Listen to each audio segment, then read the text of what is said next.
Hello and welcome to this episode of the Maryland Risk Management Education Podcast. My name is Paul Geringer and I'm the Extension Legal Specialist here in the Department of Ag and Resource Economics at the University of Maryland. And we've been off for a few weeks to give me time to do some class prep and to recover from just doing class prep for the fall. But we're back and going to have some new episodes coming up every other week here through at least the end of November, and then we'll take some time off through the end of the year and come back at the first of the year. So we should be looking at probably having episodes now through the rest of at least through the end of November. We may go a little bit into December and have our traditional end of year podcast with Tiffany. We should be working on that, and I believe that usually comes out sometime about mid-December. So we'll probably stop with regular episodes in November, have that in about mid-December, and come back mid-January with some new episodes. So thank you guys for taking the time to wait on me to get caught up. So looking at today, I wanted to put out an episode looking at some of the legal updates that have been happening around the country just over the past couple of weeks, or actually the past couple of months as we move forward. The biggest one I wanted to start off with as we look at it is, back in July, the Council of Environmental Quality announced the final rule updating regulations for the National Environmental Policy Act, or NEPA, as most people know it as, that deal with it a lot, marking the first comprehensive update of the regulations since 1978. These changes remove federal loan guarantees from the NEPA process.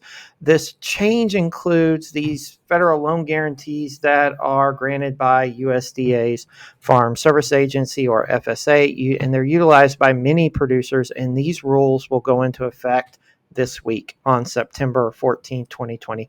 I should put it out, there's already a lawsuit challenging this. We will not go into the lawsuit today, but I'll provide a link to a blog post someone has done to help cover this very issue. So we need to talk about first, what is NEPA? NEPA is this act that requires federal agencies to assess the environmental damage or potential environmental damage, directing them to assess whatever the environmental impacts would be from a proposed project. Agencies must prepare a detailed statement called an environmental impact statement when actions would have a significant impact on the environment. Initially, the agency will complete just an environmental assessment, or an EA, to determine if they need to do this environmental impact statement.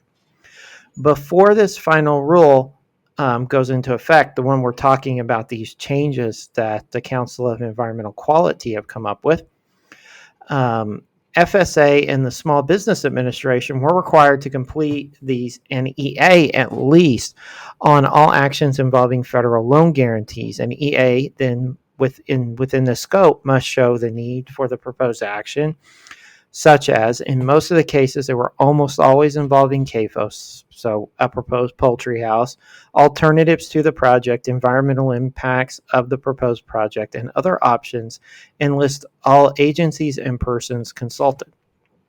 The agency must complete this, determine if an environmental impact statement is required, or explain why only an environmental assessment is appropriate. A few animal feeding operations have had loan guarantees challenged by groups, including one in Maryland. There's been one in Arkansas. There's been a few around the country, mainly with FSA. In one case, it was FSA and Small Business Administration not having followed the proper procedures. I'll link to the one that happened here in Maryland, and you can look at it and see how that played out. So what are these final rule changes we're talking about in this process? As mentioned before, the final rule from CEQ excludes loan guarantees, and other forms of financial assistance. According to the CEQ, an agency such as FSA would not exercise sufficient control and responsibilities over the effects of the action, including farm ownership and operating loan guarantees and Small Business Administration's business loan guarantees. With FSA's loan guarantees, CEQ highlights that FSA's role is limited to providing the guarantee to a private lender with no federal funds spent unless the borrower defaults on the private loan. If a default happens, the funds are paid to the lender, not the borrower. FSA does not control any actual decision-making authority over the lender or the borrower. In previous court decisions, courts have highlighted that when an agency has no control, NEPA is not triggered. For this reason, a NEPA review will now be excluded from FSA's loan guarantees. So in the end, what does this all mean to us? For growers, especially poultry and other livestock operations looking at these loan guarantees. If they're looking to expand, they're looking to build new houses, they're looking to get into the industry, this change does not affect any of the Maryland environmental review processes that they would ordinarily have to go through. They still have to go through that.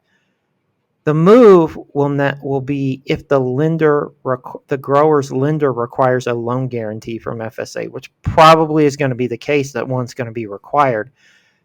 The government agency, the federal agency, FSA, would no longer have to do an environmental review before granting that loan guarantee. This change would take away potential challenges to FSA's environmental review that many groups have used. So this would take away the fact that FSA is not doing this review. This review is going to happen at the state agency level still in many cases.